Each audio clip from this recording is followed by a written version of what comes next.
Okay, nandito tayo ngayon sa area ng San Mateo.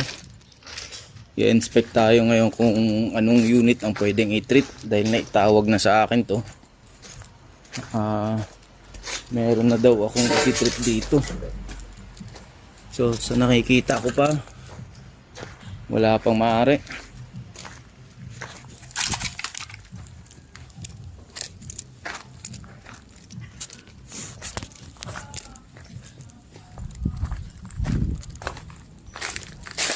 So wala pa.